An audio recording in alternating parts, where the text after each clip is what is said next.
Welcome to the Restless Creatives podcast. Comfortable chats with inspirational creatives. Hosted by three self-confessed restless creatives, Lucy Hunter, Fiona Pickles and Brigitte Girling. This week, we speak to our very own Brigitte of Moss and Stone. She gives us some revealing insights into her childhood growing up in Suffolk, the important people in her life, why she likes to say yes, and enjoying the moment. Right, you wait till your questions. Oh my goodness. The rearrangement. You are so going to regret not allowing me to put my slap on. Right, let's be sensible. So, Mrs. Girling. Yes, Mrs. Pickles. It's all your day. We want to know everything about you. Well, that's going to take 53 years. I was going to say 53 seconds. Oh, If you want to blow by blow account. No, just gloss over that bit. It's boring.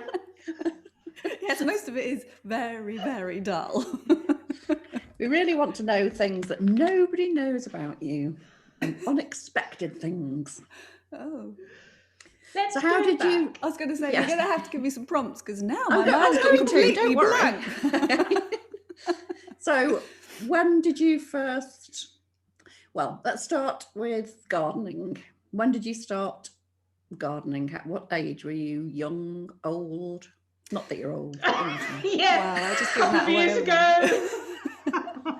Do you know, that's a really interesting question because I don't really have a recollection of actually gardening myself as a child, although that just can't be true because I was surrounded by gardeners. But I can't actually picture the scene, but I can picture so many memorable moments in a garden, but they're always with somebody I love, which is quite interesting. The people who are really important to me in my really early years were all massive, massive gardeners in a completely amateur way, but they loved their gardens. It was their little sanctuary. They just loved tinkering about and doing things. And So the garden became your safe place very early on then. well, I suppose it did actually. And I guess the garden and just being outside are kind of all the same thing in my head as a child. It's quite weird. I can't really think of a particular moment where I'm actually doing anything with plants. But I do, all my childhood memories are outside. Which is quite inexplicable, really. So like my grandfather on my mother's side, he was absolutely obsessed with gardening, but particularly growing veg, which I'm not so keen on. I mean, I would love to You don't say... grow veg now, do you? Not really. No, I did have a veg patch. It's now turned into flowers. All I've got left is asparagus, which, when that comes up, every year I look at it as it gets to the end and it's all just the leaves and everything, which of course I keep and then can use later on. I think, oh, a waste of a bed, that could be that could be more flowers. But actually, is it May? Does it start in May? I think it is, isn't it? Those weeks where you can go and pick every evening fresh asparagus and cook that, just the best. So I think that bed, until those plants become exhausted, I think that's going to remain. Or I keep sort of healing things in round them. So there's rose bushes healed in round them at the moment. Sweet peas growing up the asparagus. Yeah, exactly. Yeah, and there's 4 rose bushes at one end that I put in a couple of years ago just to put them there because I had nowhere else to put them. And they're still there. So in fact, it's not an asparagus bed at all, is it? Let's face it. Just one asparagus plant in a bed. Yeah. Oh dear. Yeah, well, he loved his garden and he loved being in his greenhouse and he loved flowers. So he kind of loved everything. And I have very fond memories of being in the greenhouse with him. And so many people say this, but it's the smell of tomatoes in a greenhouse and the smell of geraniums in a warm greenhouse. It just takes me to his side again. It's a peculiar thing, just smelling that, and I think of him straight away. And in my own greenhouse, I've got I don't even know if they were specifically his toolboxes, but 2 little wooden boxes that did have tools in. When my grandmother died, we cleared out her house, obviously. And I just thought, I have to have those. And they sit in my greenhouse, and they've just got little tools in. In fact, there's little tiny tools in there that I must have used when I was little. And there's nothing else in there really. But every time I walk in the greenhouse, I see them, and it's kind of like he's there with me, which is really lovely. So nice. Oh. Yeah. And then my granny on my dad's side, she was massively into the garden as well, but she was also really into flower arranging. Oh, right, okay.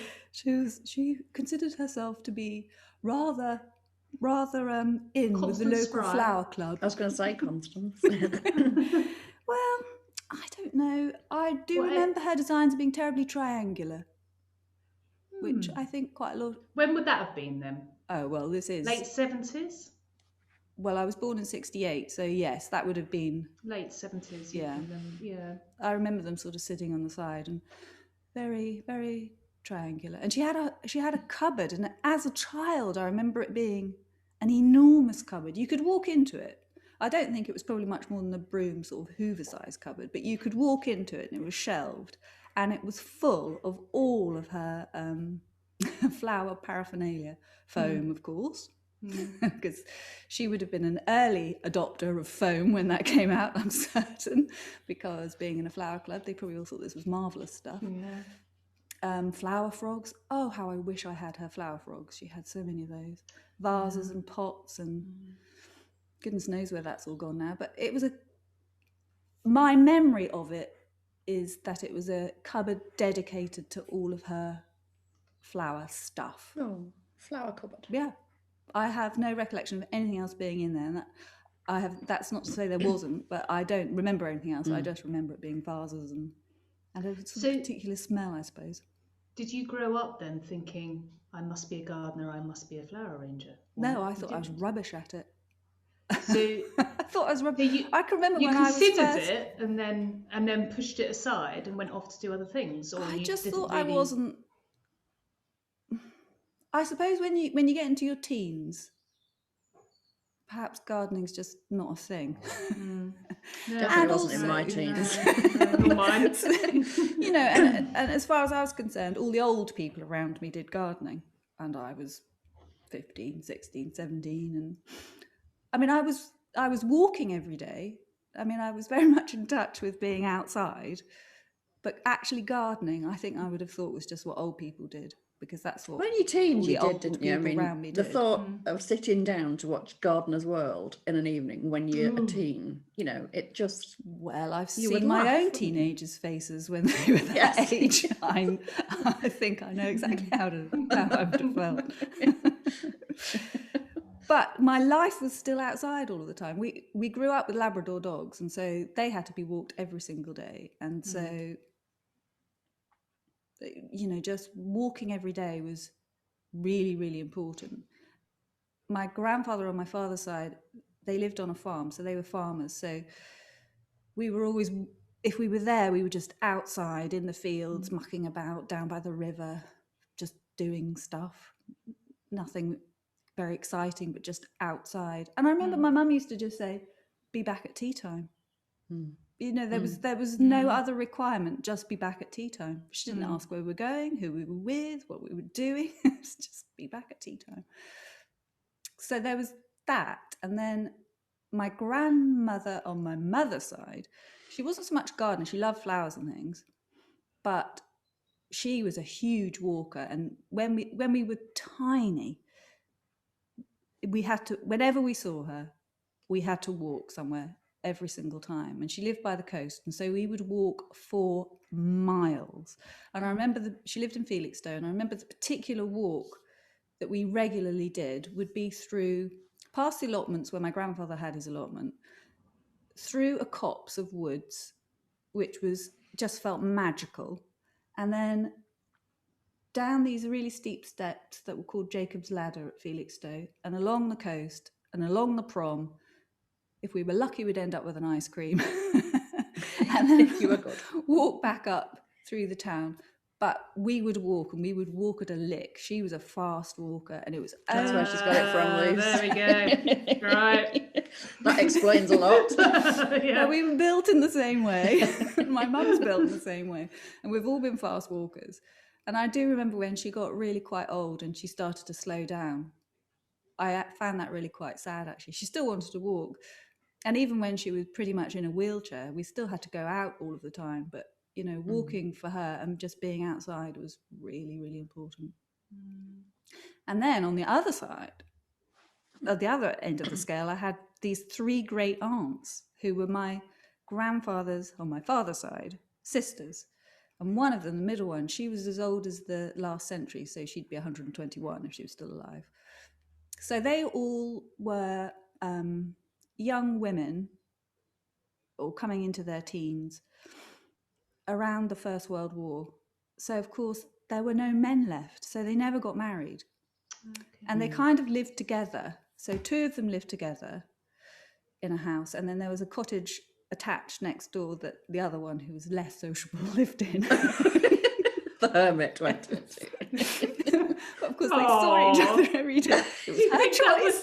Was it her choice? I assume so. There didn't ever seem to be any antagonism about it. You're going there. And I used to go and stay with them a lot. And again, they were great gardeners. Their garden was beautiful. I just remember to go to their downstairs loo, which, looking back on it, was probably quite a modern thing at the time. You had to go through their breakfast room and then through a sort of add-on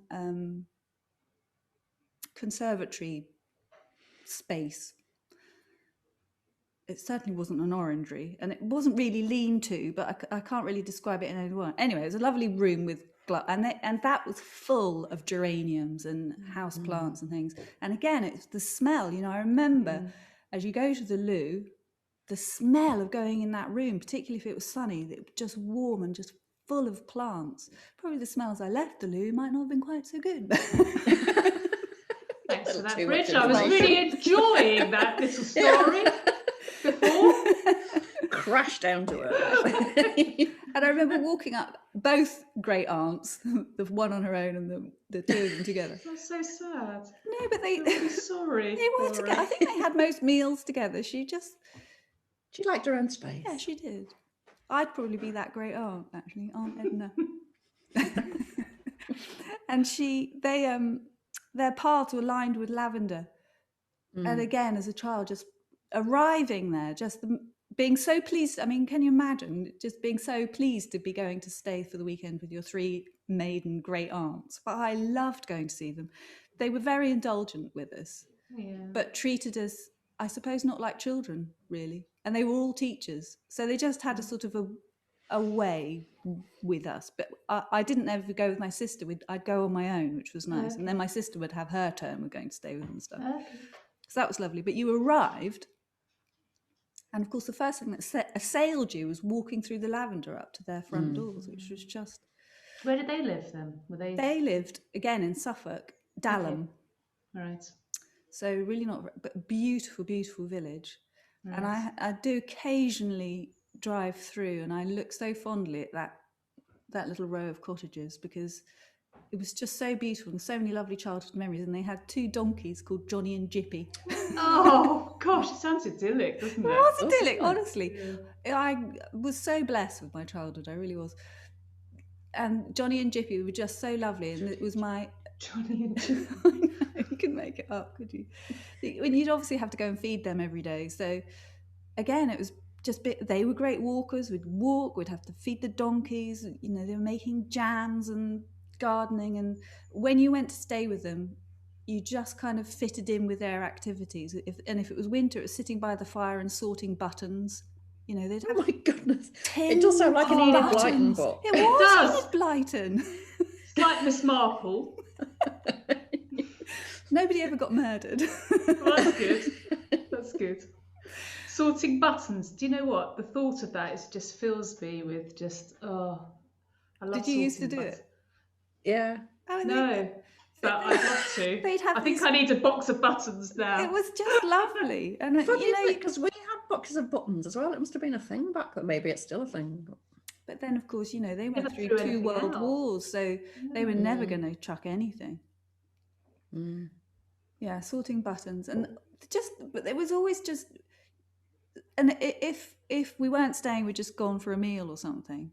it would be sort of like we were sitting by the fire now after supper or lunch or whatever, and it wasn't really said that it was grown-up talking time, but it was what can the children do so they don't start mucking about. So it would be you can sort the buttons, or they'd have these pin cushions full of brightly coloured different pins and needles and things, and just sort those out, and they would make those little needle things that you'd put your needles in. They made everything. It'd just be sort those all out. So they're all. So you'd start with the little tiny ones and end up with the big fat ones at the back. And you just think, oh, I'll happily do that. Hat pins, and there's another thing they had: hat pins in beautiful little containers, and they were the most exquisite hat pins. Some would be sparkly, and some would be made of feathers. And I don't know if they'd come from their mother or where they must have had them as well, I suppose. Yeah. And just the pleasure of sorting them, sort of arranging them, I suppose, in these little pots. I do remember the horror one day of breaking the pot. Oh no. I can still remember feeling so mortified, just not knowing what to do with myself, because I knew this was a very special pot. Did you go back? Or was I did go back. That was it. I felt very good about it, but it still wasn't a good moment in my memory. So that was a very long answer to your question. What was the question? I can't even remember what the question was. So I'd like to. So at school, I'm quite interested. So this very small little Brigitte spends all her time outside. Yes. So I presume that's kind of primary, very early secondary kind of age. And then what happens? You become a teenager and angsty and anguish, like, well, talk for myself, but maybe you didn't. But did you continue them? Because obviously that's where you are now, but I'm just curious about the in-between bit. Well, the in-between bit, if you're asking was I ever very rock and roll, the simple answer is no. That little girl sort of has existed all the way through. You've still got your hat pins, which you sort on a Saturday night. That's lovely. I've never been very rock and roll or very trendy, or I was never... You don't go and throw shapes like Fiona then? No, I didn't throw shapes. I didn't go in the barrel room. I think I mentioned at the time the heights of entertainment and depths of Suffolk were being invited to people's discos in their barns. Oh, yeah. And to sort of really set the scene, I would be the one sitting on the side wishing somebody would ask me to dance and wishing that my mum had allowed me to go in skin-tight satin trousers like Olivia Newton-John and wishing that I wasn't wearing glasses. But I wasn't doing any of those things apart from wearing the glasses. I was the same, Bridge. I had national health glasses, braces. Proper Dame Edna's. I mean, why did they do that? And, for years, cruel. My mum just said, well, there's no point paying for any because you'll sit on them. And she was quite right. I would sit on them or break them. Or... I would and I did. But it wasn't really the point. Yes. It would make you feel alluring. No. When everybody would have green flash trainers. Did I get green flash trainers? No. You got Dunlop. Yes! Or 2 years ago, Flash. With a precursor to green flash, or not even a precursor to anything, just they're flash. They'll do. You just think, no, it's not going to work. I don't want those. I wanted green flash and skin-tight satin trousers. So, what were your interests at school, though? Because I know the answer to the question I'm trying to push you towards, propel you towards answering, but you keep going off. Oh, what do you think the answer is? Well, I know that you've become a florist and you became a florist and you've done that for years, but I know that in the middle bit you went into teaching. Yes, I did. So it was interesting hearing about your aunts were all teachers, and I'm wondering, is that what pushed you into teaching, or did you feel that you needed a direction, or did you have this huge urge to be a teacher? Or no, tell us about that. That's a very good question, Lucy. And the answer is truthfully, in my consciousness, no. who knows what goes on in your subconscious. But slightly going back a bit, when you ask, what was I like as a teenager? I suppose I really ought to put it out there that I did meet my husband at 17. So that also explains why I wasn't very rock and roll. Did he like National Health glasses? Fortunately, he did. And green flash traders. He could see the potential through the National Health glasses. He could see the potential. I love that. Yeah. Anyway. What a clever man. And you're still with him to this day. Exactly. That's so lovely that you met him at 17. Well. Yeah. Was he at a barn dance? Did you meet him at a barn dance on a haystack? No, I did meet him on a haystack. Did you? Yes. I was 11 years old and I was feeding goats. Really? 11. 11. Oh. That's the first time I can remember seeing him. He lived next door to my best friend at school. And he's 4 years older than me. So I was 11, he was 15. And I remember, even at 11, and I'm sure you're not supposed to feel like this, I do remember thinking, oh, hello. I'm going to marry you. With my pigtails. Oh, hello, as I'm feeding a goat. Check him out. But I don't know if Stu can remember that, but I remember. I really ought to ask him. We've talked about it before. It's gone down in family history, so he probably thinks he can remember even if he can't really. Yeah. But that's the first time I met him. So yes, it was I was sitting on a hay bale. Oh, that's so romantic. What was the But question? You've known him almost all your life then. Yeah, I have. I can remember the point at which I thought, I've known you for as long as I've not known you. Yeah. Oh, really? Yeah. Now it's significantly the other way. Oh. So, what was your question? School? Oh, yeah. Teaching. Yeah, so so yes. how's the set relevant? Yes, it is relevant. I promise it is relevant. It is. So, because obviously we met at 17. He used to come pick me up from school. I mean, can you believe he'd finish university and used to come pick me up from school? How cool. So cool. You bet you You were see, like a cool I'd kid. risen up the ranks You there. had. Did you Why got rid of didn't your we ask her to pigtails? dance? She seems to have got a bloke with a car. Who's laughing now? Yeah, exactly. Put that in your pipe. Anyway, so he used to come pick me up from school, but I still went to university and everything, even though we knew we were very serious about each other.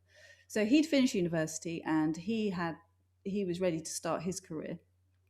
So, and his career involved going off around the world, which he duly did. I went to university. And I remember the first year at university, I didn't see him for a whole year. He was now I'm trying to remember where he was. Where was he? Saudi Arabia, I think. He was in, yes, which would explain why I didn't see him. He was just a poster on the wall. I think my friends at university thought he was a figment of my imagination. Was he actually a poster on your wall? Actually a poster on my wall. How'd you get a poster made of somebody? My mum made it for me. Oh. So Fiona, while you had David Bowie on your wall, Bridge had her husband. Husband, yeah. Oh God, I really sound like a complete And I had saddo. a horse. Yeah, I had plenty of horses. Yeah, and I was through my teens riding horses. Let's not forget about that one either. Honestly, so rock and roll. So when I finished university, we got married that summer. So I graduated in beginning of July and I got married on the 22nd of July. Wow. So how old were you then? 21. Wow. And then I had a child, Emily.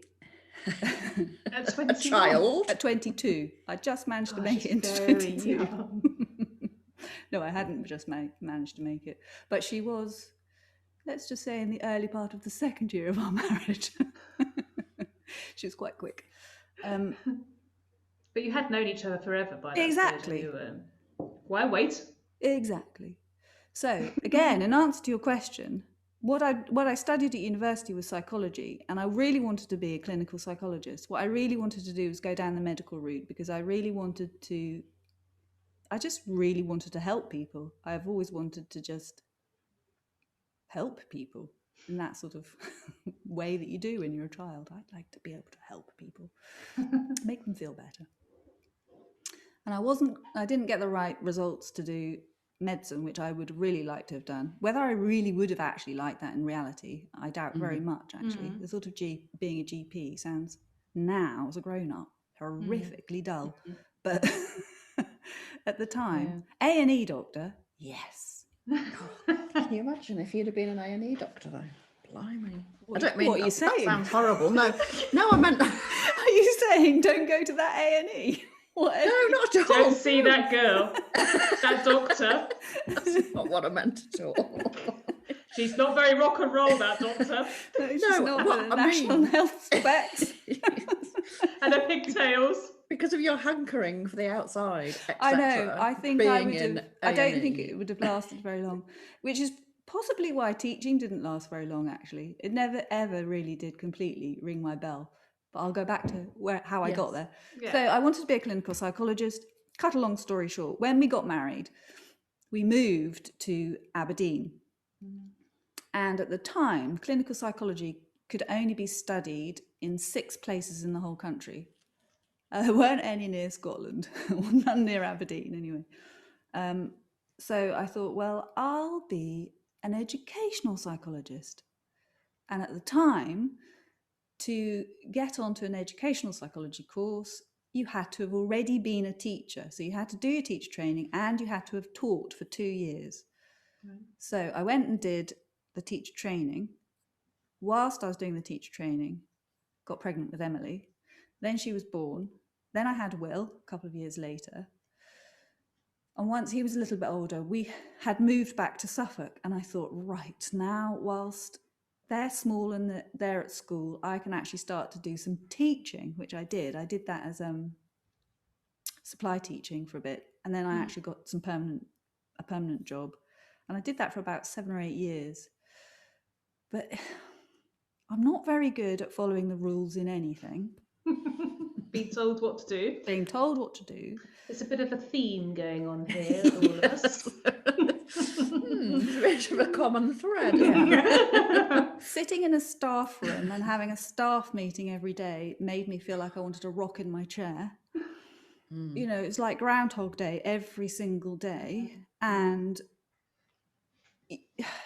in some ways, I just felt it's almost pointless as being here. Our hands are completely tied. Everything we try to do is completely governed by much higher up. Nobody who really knows what you're talking about or who you're dealing with, the children you have and the situations you're in. I loved being with the kids, absolutely loved it. But what we were required to do with the diktats from on high, I think I remember you calling it bollocksy shit. In fact. I was trying to be polite, but you're right, it was bollocksy shit. And I felt like every single staff meeting we sat in was just a load of all bollocksy shit. And I just couldn't cope with it. I remember you telling me about... what else did I tell you? No, it was like, keep it clean. When you were saying that you were told, or there was an instruction or something, that if a child fell over, you weren't allowed to pick them up. Oh, yeah. And that just seems ridiculous. Yeah. I mean, you're talking like little babies, aren't you? Yes, this was primary education. That's the age I went into. Yes, there came through a diktat that if a child fell over and hurt themselves, your natural instinct, especially with really little ones that are careering around and crash and hit the floor, is to just go and scoop them up, pop them on your knee and do what you do if it's your own child and go, well, you wouldn't say, shall I kiss it better? Obviously. But, you know, you'd say, shall I just give it a little rub, or would you like a plaster, or let's just sit here until you're feeling a bit better? No.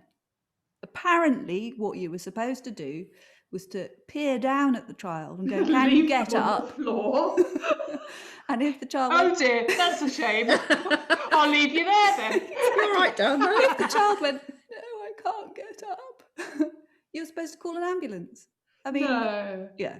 Really? Yes. I mean, I can't believe, I certainly never did that. I didn't comply with that particular rule. It just seemed ridiculous to me. And I can't believe any sane human being would do. Whether it's still a rule, I find it hard to imagine it could possibly still be a rule. It's just ludicrous. And it brought in on the back of sort of protecting children and health and safety. And I understand where some of these things come from, but I don't understand how they end up being in the stupid place they're in.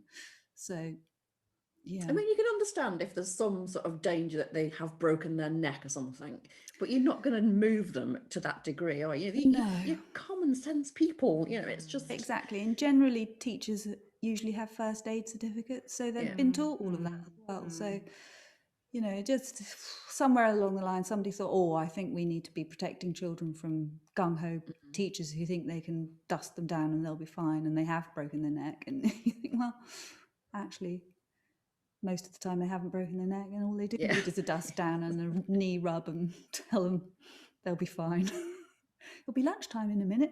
You go run around for 5 more minutes. It'll be lunchtime.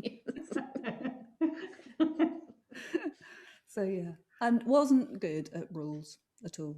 Never have been. No, but it's common sense, isn't it? And that, you know, you just apply common sense. Yeah. Having said that, and a humanitarian common sense as well, you know, sort of the thing. Yeah. Just treat people like you would want to be treated yourself. Yeah. So I kind of fell into teaching really, and But your mum was a teacher, wasn't she? No, my mum wasn't a teacher. Why did I think your mum was a teacher? It was just my great aunts who were teachers. Blimey. No, my mum is super, super, super smart. And she should have gone to university, and she could have changed the world, I'm quite certain. She's really, really smart. And of course, back in the day when she was born, being a girl, well, you don't waste tertiary education on a girl. So she was sent off to secretarial college to learn typing. And her younger brother, 3 years younger, he was allowed to go to university. My poor grandparents. I mean, they only thought they were doing the right thing. But it kind of makes me so frustrated for my mum looking back. She doesn't ever complain about it. But I just think the things we used to do to women, and we still are, it's just, you know, the kind of box that we're put in as women. But there we go. That's just the way it was. Anyway, she got married very young as well. She was 21 when she got married. And so she did do some secretarial work, and then my sister and I came along. A bit of a similar pattern, actually. And then she did bits and pieces of jobs. And then she started to work at the local surgery as in the dispensary. Now, if you wanted to go and work in a dispensary, you'd have to have a degree. I can't think what it is. That's pharmacy. Yes, that's it. I was going to say it's not a dispensing degree, but you know what I mean. But anyway, she was there for years. She must have been there for, I don't know, 20 to 30 years, maybe not 30, maybe that's an exaggeration, but she was there a long time. And, you know, she ran that dispensary like clockwork, and I think she really enjoyed it. And she certainly enjoyed the camaraderie and, you know, just being there and helping people. And I remember being really small when she first started. This is going to sound like Vicar of Dibley or something, but it was a little tiny house that was the surgery. And I can remember I'd go after school and join her, and she'd be sorting out the pills. Gosh, I probably didn't even wash my hands. I used to help her put the pills into pots for people. Oh my goodness, really? Yes. I bet I didn't wash my hands. My mum would be mortified. She'd be going, No. yes, I did tell you to go and wash your hands. Of course I did. What do you mean didn't wash your hands? Worried about you ingesting whatever it is you're putting into bottles. Yes, putting the labels on and things. I can imagine being allowed to do that now. So that was a long time ago. But of course, the surgery grew and expanded and had a specially built building, and then it all became very swanky with posh fridges and all very health and safety orientated, quite rightly. Not some gloves. Yeah, not some school child tripping up the stairs of a dusty old house. With snotty hands. Yeah, exactly. Yeah. Oh, dear. So how long did you last as a teacher then? It was about 7 or 8 years.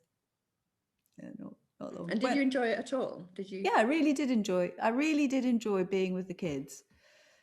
And it's just all the other stuff. It was all the other stuff. And I really enjoyed the banter in the staff room, not the staff room meetings, but the banter in the staff room. Yeah.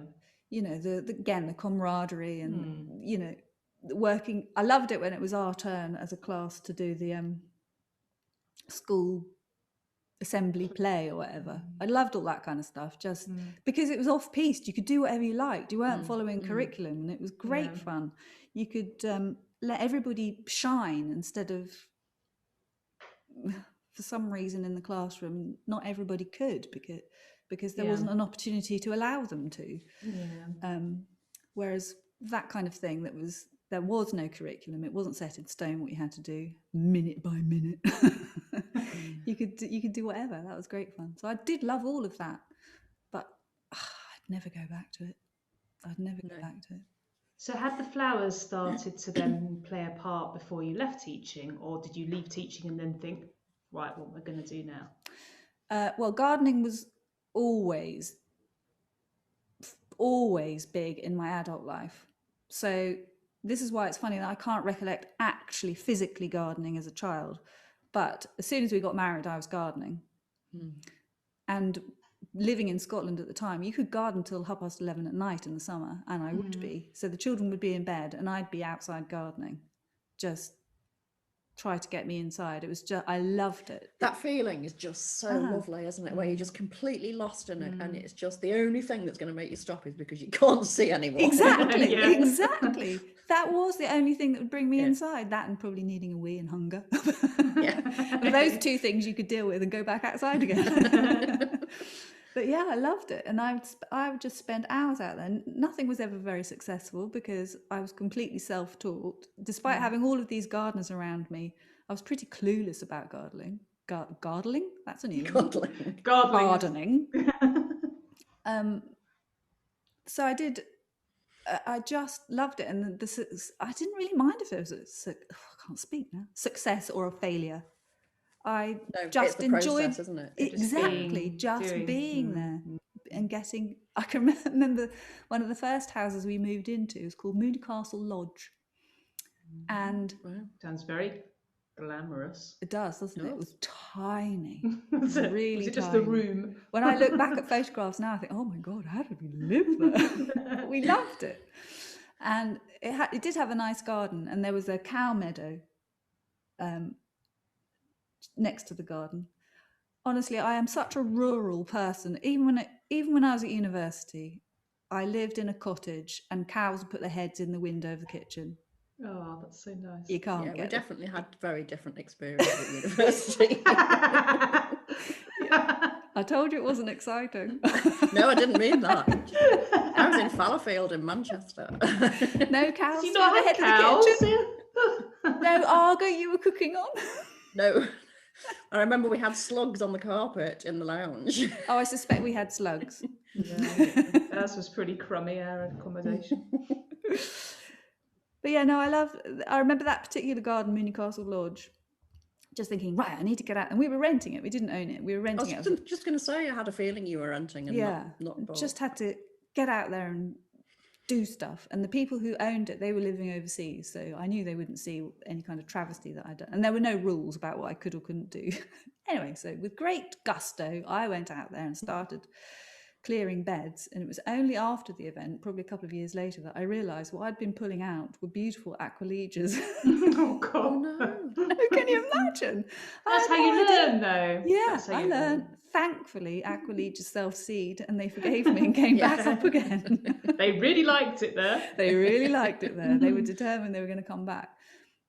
But obviously, in that short time that passed by, I'd begun to recognise what an aqualegia leaf looked like, but I didn't at the time. So, it's amazing. I'm still learning, I'm out in the garden. I've been weeding today, and I'm on my hands and knees, and you just think, what are you? Yes. You don't look like you're a friend. You might be, so I better not pull you out yet. And you can be sure I'll turn my back and 6 months later wish I'd taken it out because it's something hideous. I think from that experience of pulling out the aquilejas is one of the things that has made me leave everything till I'm certain that I know what it is or that I really don't want it, because that was a tragedy that should never have happened. Oh, well, don't beat yourself up. I was just going to say, don't waste too much time over that. You might have done them a favour. Maybe. They had a bit more space to grow into. Exactly, yeah. So that was another long answer. Whatever was that question?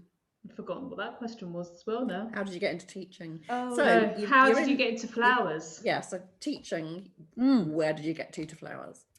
Okay, so I left teaching because we moved where we are now. Mm-hmm.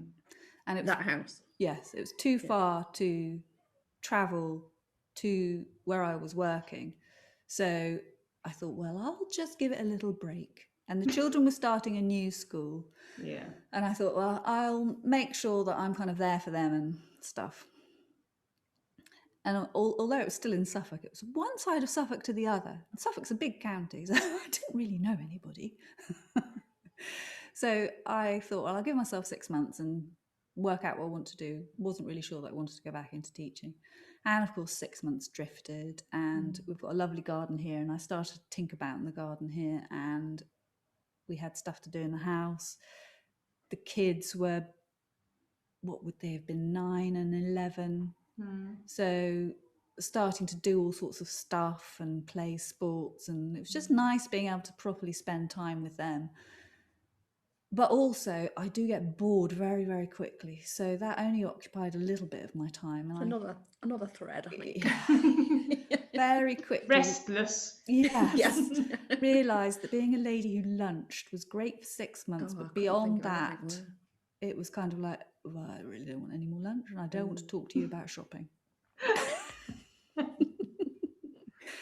Really not into talking to you about shopping anymore.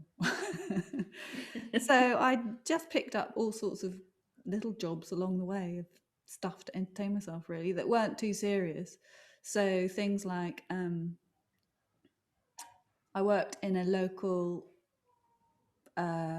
shop that sold things from pots and pans to sofas and beds and things, which I really enjoyed. And I think I did that about pots and pans, sofas and beds. Well, you know, they kind of did everything. Household things. Eclectic mix. Yes, it was a very nice shop. It was very stylish. I haven't sold it very well. It doesn't exist anymore. That's got nothing to do with me. Yeah. And it was an independent shop, so it was really nice. And again, it was great fun. The thing I've loved about working is being busy. I can't stand not being busy because I do get bored. Having said that, I do love relaxing as well. And just the camaraderie of being with people. But again, juxtaposed with, I really do like being by myself as well. You know, being busy in the garden by myself for a week would make me just as happy as being busy and being with a bunch of colleagues that I thought were hilarious. So both make me very happy. So I really enjoyed that kind of stuff. I did do a stint on a kids' TV show for the BBC for a year. Did you? Did you? Doing what? Were you the presenter? Which kids' show? Not the presenter. Again, it's a show that doesn't exist anymore. Nothing to do with me. What was it called? See, you're leaving a trail of destruction as well, isn't it? Yeah. Another thread. Yeah. What was it called? It was called The Misty Show, and it was the Saturday morning show, kids' TV show. What did you do? I was one of the researchers. Oh, okay. How did you get that? Well, a friend of mine was the producer. And she said, do you fancy doing that? I went, I've never said no to things. My standard response is yes. And after the event, I might decide to say no. But my initial response is always yes. And I have to say, I would urge anybody to do that, because I just think you never know where something might take you or lead you. As it turned out, I decided that actually TV was really, really dull. You think it's so exciting and glamorous. Oh my gosh, a filming day is the most boring day ever. Yeah, nothing seems to happen all day. And again, that my boredom threshold would be, I'd be tapping my toe within about 5 minutes thinking, come on, we could get this lick. Just say your lines properly. Do we have to set up that shot again? So that it wasn't really for me. Maybe it was because I was behind the scenes. perhaps if I'd been in front of the camera, I'd have been much more into it. Yeah. No, I think probably most people would say who are in TV and stuff that actually it seems really glamorous, but it's really boring, long, boring days. So I didn't help out with the second series of that. Okay. Were you not asked to return? No, I was asked to return, actually. I was asked to return, but no, I didn't. So that was a short-lived little stint in something. So that was sort of checkered with little things like that, really. And then, as the children got older and they were heading towards late teens, I had that moment of thinking, okay, so you've had this wonderful excuse all of your life of blaming everybody else as to why you weren't a clinical psychologist. Just blame everybody, blame the children, blame your husband, blame where you were living, blame the circumstances, just blame everybody. And then you look in the mirror one day and you think, well, actually, Bridge, the reason you're not a clinical psychologist is because you just didn't do it. And now's your opportunity to do it if you want to, because there's nothing stopping you. You can do this. And then when I really looked at it, I thought it had changed. It had become a PhD. And I thought, I'm really not sure at my age now I can be bothered to do a PhD. It just sounded far too earnest. And I, after that long being out of my own education, I just thought, But I had to be really, really honest with myself and say, and now you can never, ever, ever blame anybody else ever again. You've made this decision and you have to live and stand by this decision. You're not going to do it. Are you sure you don't want to do it? Okay, so what are you going to do? And I thought, I'm going to learn how to be a florist. So was that just a random thought then? It was just, or is it something? It felt random, but I think because of my love of gardening. You wanted to be around flowers. Exactly. And I knew I was creative, although I'd never considered myself artistic at all. I mean, I loved art at school and I loved all that kind of stuff. But if you'd asked me then to put some flowers in a vase, I'd have just said, oh, I can't do it. And I'd have plonked them. And it would have been a dog's dinner. But my mum was really, really good at flower arranging. She had has the most beautiful loose gardening style. So she was really, really good. And I guess that kind of influence has always been there. I mean, I haven't even mentioned my poor mum on the gardening front. Massive gardener as well. Absolutely massive gardener. All we talk about together is gardening, the garden birds, flowers. Still quite dull, our topics, really. No, but we love it. So she, you can't ever catch her out. You go into her house and there's always a little bowl of something that's from the garden. In the depths of winter, it'll be something sitting on the side. In the summer, it's always a bowl of roses, a vase of roses. And she has this fantastic way of just making it look utterly artless. Do I mean artless? Well, effortless. Yeah. So but I think it's just because she just lets them do their thing. So I suppose I was thinking, I'm going to see if I can channel some of that, and went and did City and Guilds. Oh my goodness. Oh yeah. That took all of that away. Oh, so making something look effortless. Now they did make things look artless. Let's make things look like a triangle. Yes, back to my granny's style. Nice bit of leather leaf, can't go wrong. But isn't it interesting how you felt that you couldn't become a florist without taking professional qualifications at that point? Yes. That was obviously your thinking. I can't move forward with this until somebody has told me how to properly do it. Well, I think there were several reasons for that. One, possibly just in the back of my mind, bearing in mind like my mum, not getting the full experience of the education she could easily have swallowed up in one gulp. So kind of feeling that qualifications are really important and mean something. But also, I was a particular age and I really, really felt if I want anybody to take me seriously, it's not like I've just left school and I can learn at the bench. Mm-hmm. I'm a woman of a certain age with Mm-hmm. children, and possibly because of the way I speak and things, people do make assumptions about me. I do remember, and also the way I write, if I'm writing, I can be quite formal, like an email or something. And I remember writing to a particular event company in London, who I won't mention the name of, and said I'd love to go and work for them for free and, you know, to get some experience.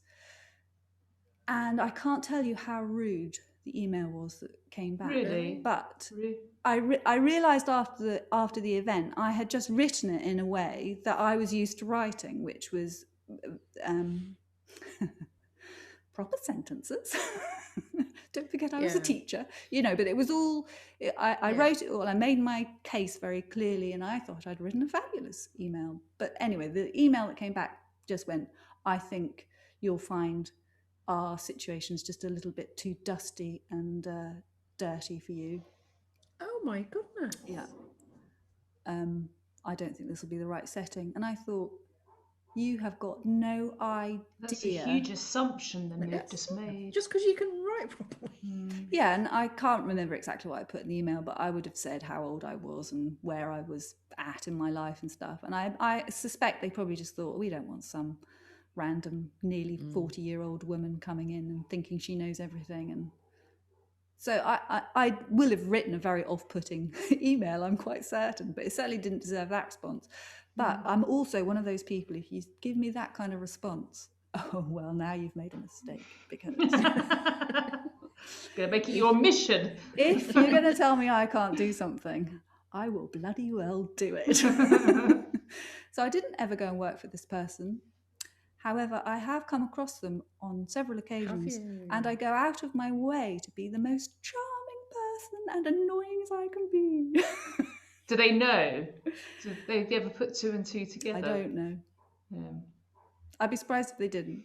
But anyway.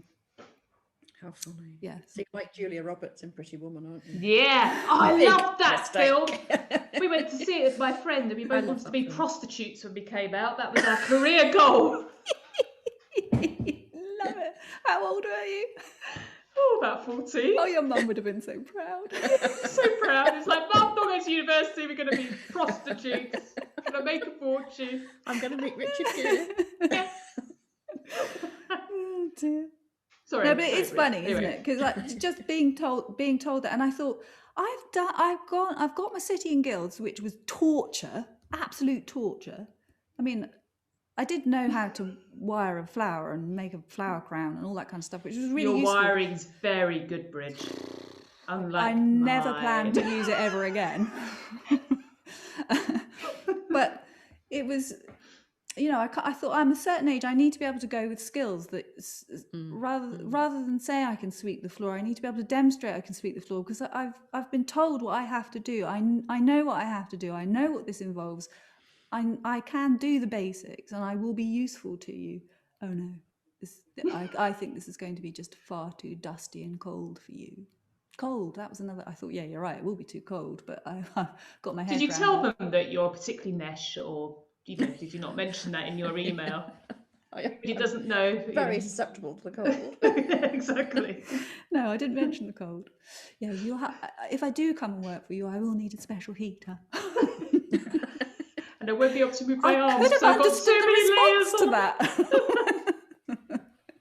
So what happened from there then? From being turned down by whoever it was, who hopefully we'll find out later. What happened then? Well, I went on to do event floristry in London and had a She wonderful became time. famous. So you did event floristry in London? Yeah. Okay, so you moved to London, or you did it from home? I did it from home, but I oh my goodness, I really stayed in some great places. Anybody ever stayed in an Easy hotel? Yeah, a pod. Easy. No. They are pods, but you pay for a window. What? You pay for a bed as well? You do get a bed. A bed is standard, but you pay for a window and you pay for a remote control for the telly. No. What happens if you don't pay for a remote? So you just get the telly, but you can't turn it on? Turn it on. Oh my goodness. Here's what you could have won. Yeah. So the default place I would always stay in was an easy hotel. Oh, because I couldn't cope with the dust and the cold, so I'll just go and sit in an easy hotel. I mean, I really would like to rub this man's face in it. Maybe we know it's a man. It's a man. Just narrowed it down by half. Anyway. Probably not by half, actually. No, probably not. Right. Where was I going? Oh yeah, easy hotel. That was really glamorous. But when you're making a list, Bridge. Hang on, talk among yourselves. Just working out. When you're working as a freelancer, they're really long days, and you don't know how long they're going. So you're freelancing. Yes, okay. Yeah. Which I loved that so much. Nobody told you when you're doing City and Guilds that freelancing was an option. Apparently, really? Yeah. You just have a high street florist. That's all you do. Are they still teaching that now? I hope not, Lucy. I really, really, really hope the whole. How long ago was this? Curriculum has changed. It's got to be over 12 years ago. Right. So I really hope it's significantly different. The world has changed. I don't mean this that you're really old. No. Obviously. but social media in 12 years, like we talked about with Fiona, it's changed so much, hasn't it? So the businesses, it must have. I really, really hope so. Interesting to know. I would say the core is pretty similar. I mean, I started freelancing whilst I was on the course in London. So how did you find out about the freelancing then, if it wasn't told to you? Well, I had a friend who knew somebody who was in the biz in London. So I had a little in. Otherwise, I'd never have known. I'd have thought, oh, well, I'm just going to be working in flower shops. And I have also worked in lots of flower shops, which was great fun as well. It's interesting, isn't it? Because I went through the Jane Packer course, and I don't remember freelancing ever being talked about there. And that was probably a similar-ish time. Yeah. Maybe slightly before. Was it not a thing then? Well, that's what I was just wondering. Maybe yes, it wasn't as much of a thing. So it obviously was because you were doing it. Yeah. And it, the businesses I was working for were well established and had been doing it for years. And furthermore, and I didn't really do this, and if circumstances had been different, I'd have liked to have developed this side of things. But the freelancers I worked with worked all over the world. All over the world. And you just think, why are City and Guilds not telling these young people who are coming out of school, because of course there were old women like me and then there were the youngsters in City and Guilds, and I was thinking, there they are, 16, 17, 18, 19, 20, tell them this is a career that can take you round the world, doing amazing events in amazing places. Not a sniff of it. Do you think it's because it's outside London? Yeah, maybe. Do you think it was very London centric? Although it has a curriculum, which is a standard curriculum. But whether the freelancing is very London centric. So yes, I mean that is very London centric. But if you're 16, 17, 18, 19, 20, the world is your oyster, isn't it? You can go and do that. I mean, I was married with 2 kids, so it wasn't quite so easy. Not that I'm blaming them, because I've got I did go and do a job in Abu Dhabi for 3 weeks. That was quite something. Wow, flowering in Abu Dhabi. Yeah. Let's not say it's a style of floristry I'm particularly keen to repeat. No, I can imagine the style. Yeah, but it's an experience. Yeah, absolutely. Yeah. But that was the only time I actually went overseas. But the core people I worked with, they were going to amazing places, and doing amazing parties, doing the flowers for them. But oh my goodness, just worked so hard. Going back to the Easy Hotel, whether it was in London, whether it was overseas, you're up at the crack of dawn and you do not know what time you're going to finish. It's just going to be when the job's done. So quite often I didn't pay for the remote because there's no way I was going to be Watch looking at the telly. telly. The window. But I Or look out always the window, paid for yeah. a window. You did. Yes, I did. In case a random cow came past to stick his head in. You never know. Exactly. I would always pay for a window. They were usually sort of shafts to nowhere, but at least Yes. The back of somewhere. Yeah. But So I how long loved did that you do time. that then? How long did I do it for? I did that till really I started Moss and Stone, I suppose. I started to, at the tail end of it, I was working a lot for a local, really good high street florist locally who were doing masses of weddings. So they were really busy, and they would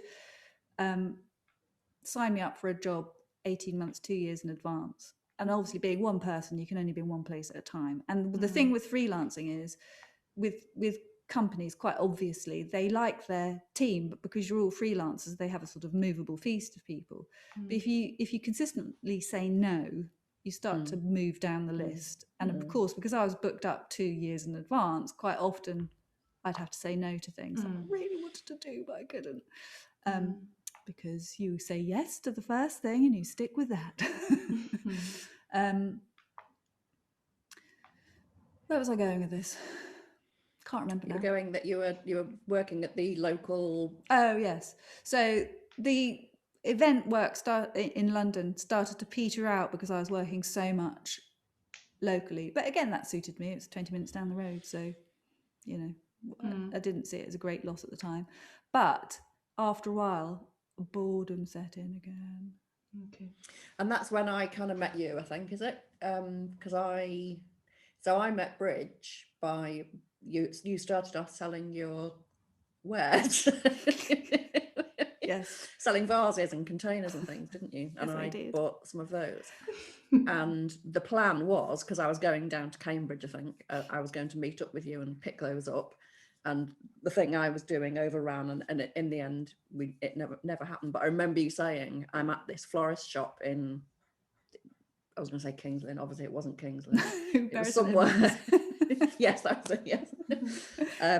So that's the only reason I'm thinking that must be around about the time when we met. That's right. Yeah, I had that moment of thinking, well, you know, I'm really enjoying the freelancing and I don't want to stop that, but I need to do something else. And so Moss and Stone was selling those. It wasn't a floristry, or was it a different thing? No, it was Moss and Stone. I set up purely to sell vases and things for the garden. I just thought I need to do something else as well, because you didn't set it up to do.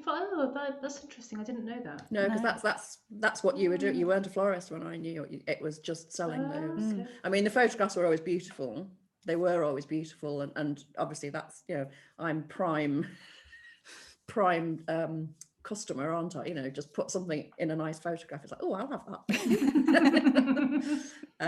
But that's very kind of you, because I look at that photography now before I knew I'm how sure, to do it. I mean, you just think, no, but I remember thinking that looks. It was just done in a nice, appealing way, and you did flowers and things, and and it just But I just that's a nice container. I'll have that.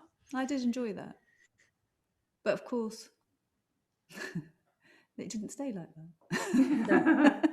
So what made you change from selling your wares to going all out floristry? Was it a gradual thing, or was it right, I'm not doing that anymore, I'm doing this? It was a gradual thing. I think it was because I was becoming more and more aware of the designs that we were knocking out every week were very same. It involved mountains of floral foam, and just having a vase of water and putting flowers into that just wasn't a thing. And I think I was just desperately trying to think of how can I get to a way of making my life much more like producing the kind of flowers my mum puts on the kitchen table. That's what I really wanted to do.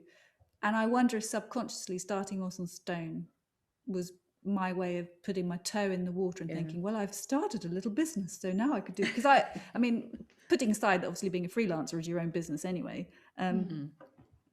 But I always said to myself, and I promised you, I said, I will never, ever, ever, ever have clients of my own. I will always work for somebody else. That went well then. Why was that so important to you? Because I saw how the people who ran and owned those businesses had just lost the love of what they were doing. They didn't enjoy it anymore. That's not all of them across the board. That's a particular, they were big event companies though. Big event companies doing big stuff. And like I say, that's not all of them. Yeah. I don't want to say that's all of them at all. But too many of them, I could see it was, they had just lost the love. They were almost, hating it's too strong a word, but you know, it's resenting it. Yes. And I just thought, I love working with these flowers so much. I never, ever, ever want to feel like that about this. I just don't want to. I mean, I guess that's why I've now dropped weddings completely, because I was starting to feel like that. The thing that I really didn't want to feel, I was starting to feel, and I just thought, I need to stop doing it then, because I know where it had taken other people. And for me, it's such a way of relaxing and just allowing my mind to go empty and just, I mean, Stu says, he says, when you've come in from the garden, you're like a completely different person who sat at her computer all day, and you think, oh yeah, that's a surprise. He says the difference is so stark in my whole just demeanour, I suppose. Whatever must I be like? But he can spot yourself. Yes. Avoid Bridge when she's been on the computer all day.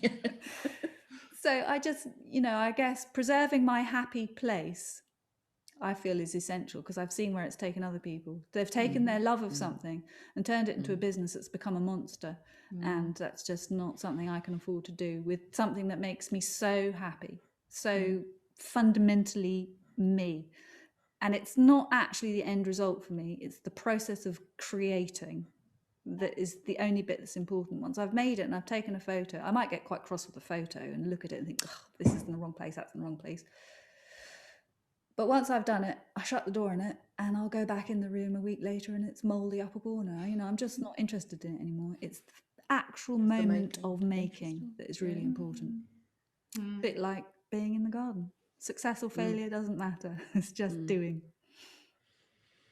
So do you feel you are where you want to be now? No, you're never where you want to be, are you? I'm never going to say no to anything that comes along. No, she's become a podcaster now. Yeah.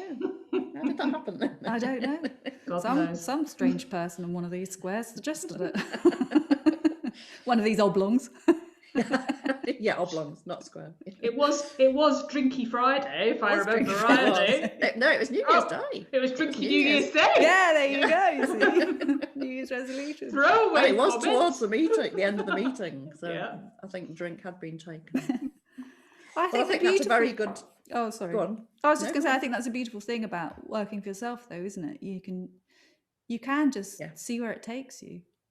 Yeah, and I think, you know, never judge people for what they're doing. You know, and it's, you know, if it's right for you, then that's absolutely perfect. And I'm not saying you're judging people, but you know, I can imagine, you know, it might not translate to some people, and they might be like, well, that's not realistic for me. It's like, well, that's not right for you, but exactly. for you or me or wherever you're at, you just make your business into what you want it to be. And you know, nobody should judge or anything. You know, it's just, and it you know, to me, looking at you now, it feels perfect for you. You know, sort of like the combination of what you're doing feels just right. And I'm not saying you've stopped and nothing else will happen, but you look like you're in the right place. Well, I think that's something that after 53 years, I finally understood that actually it's not about where you want to be. it's about enjoying the process of getting where there. you are. Yeah. Because you should be so ambitious about where you want to be, if you actually verbalize it or think about it, that it's almost going to be impossible anyway. And just enjoy the journey along the way, because life's all about the journey along the way. And I know that's just sounds really crass, and there's so many sayings along those lines, but it's absolutely true. There's no point wishing that you were somewhere else or someone else or at a different stage, because you're not. You're here today, so make the most of today. Perfect. And a perfect summary to your moment. I feel very inspired, Bridge. Thank you. Oh, you're welcome, Absolutely. Lucy. You can come for a pep talk from me anytime you like. Thank you. You are very good at pep talks, actually. You are. Anyway, before we get on to pep talks, we've got some questions for you. Oh, here we go. Be afraid, Bridge. Be very afraid. I am very afraid. Yes. Well, I'm going to ask the first because I'm doing two, so I suspect they might be more gentle than Lucy's. Oh, she really determined. Well, she's had a long drive yesterday to think about being evil. did. I could tell. Just look at that look in her eye. So the first one is Yes. what you asked me: Oh. gardening or arranging. Oh, and I told you I couldn't answer it. That's why she's asked you. So you couldn't do one. Which would you? And don't say both. Yeah, and No, don't say if I didn't garden, I couldn't arrange because I wouldn't have the flowers. Don't say that. Is that what I said before? Or is that just the obvious thing to say? But that's just, I could just see your clogs going. Oh. Come on, time, please. But it is Do a really, count. I should never have asked that, Fiona. I'm so sorry. Asked you that question. That's an impossible question. Bridge, It's an impossible question. time's ticking. People have got places to go. So if you wouldn't mind. Do-do-do-do-do-do-do. It would have to be gardening, because at least I'd still have flowers. So I struggle to answer the question, and I think it's that same thing. It's like, well, I know how important gardening has been to me, and it's probably a similar thing, isn't it? Anyway, And the next actually, one. I'd sneak off and pick them and arrange them. No, anyway. you wouldn't. No. Next one. Birds or bees?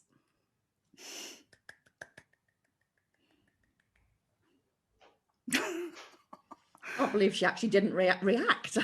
No, she is. She is. She's internalising. She is.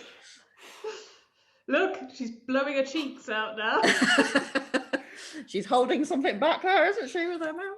She's texting Stu. I need a drink. I need an answer. Where's that wine? Right.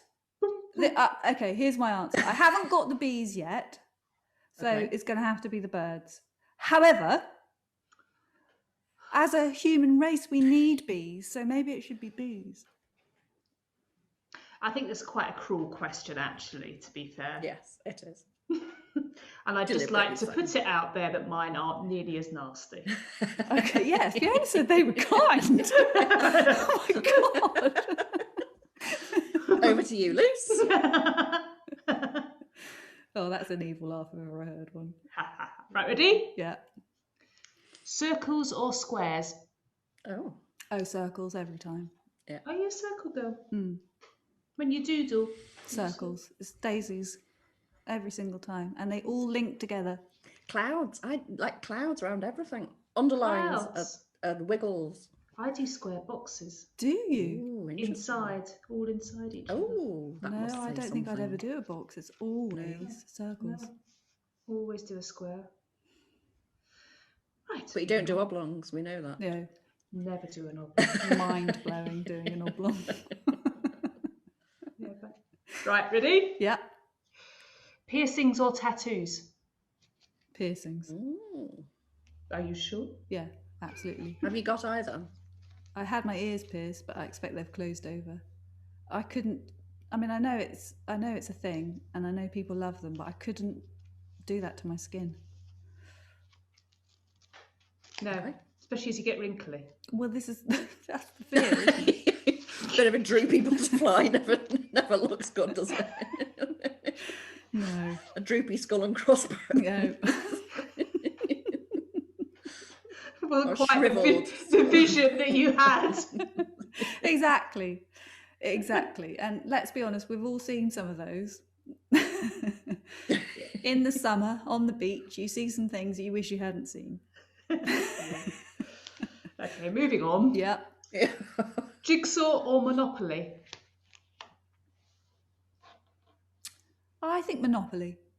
Oh, really? Oof, didn't play in our house. Well, because then, I mean, I know you can do jigsaws with people, but there's something fun about Monopoly. And I have fond memories of playing Monopoly at Christmas with my mum and my stepfather being snowed in and Stu cheating as the banker. Was that as a child or was that recently? No, this was when we lived in Scotland, when Stu and I lived in Scotland. Okay. Because we resurrected Monopoly this Christmas. No. And my husband turned into a Banker wheeler from hell. dealer spiv. Honestly, it was like, oh my God, I've never seen this. Well, I'll tell you what, That's we should get Brian Monopoly. and Stu to play Monopoly, because I can remember my mum sitting there when the children must have gone to bed, snowed in, let's get the Monopoly out. I don't think we had any electricity, by candlelight. And my mum went, well, I've seen Stu in a completely different light. He's such a cheat and liar. Yeah, I mean, it was like, it wasn't quite lying, but it was just devious. Devious. And devious. Yeah. Yeah, it's quite shocking, this little insight into your loved one. The 4 of us, or even the 6 of us. I like Cluedo. Yeah, I loved Cluedo as a child. Cluedo. I always wanted to be Miss Scarlet because I wanted to wear those scarlet skin-tight satin trousers. Do you wear skin-tight satin trousers now? No, I've seen dead in them. The fantasy when I was 14 or 15 was only big. for Stu. And he's not going to tell you about it. No. So there you go, I told you they were nice. They were nice. They were nice. Just remember and I told you mine weren't. You what? I told you mine were nice and they weren't. No, they weren't. You see, now who's tricksy and devious? Yeah. Not there was to a be bit trusted. of playback, I have to say. Very good. That was really interesting. Oh, thank you very much for asking me good questions. You have passed. Thank you. You've got the job, yeah. We'd like to offer you the job. Yeah, will be cold, it will be dusty, but you're going to come in. I promise I'll try not to get bored too quickly.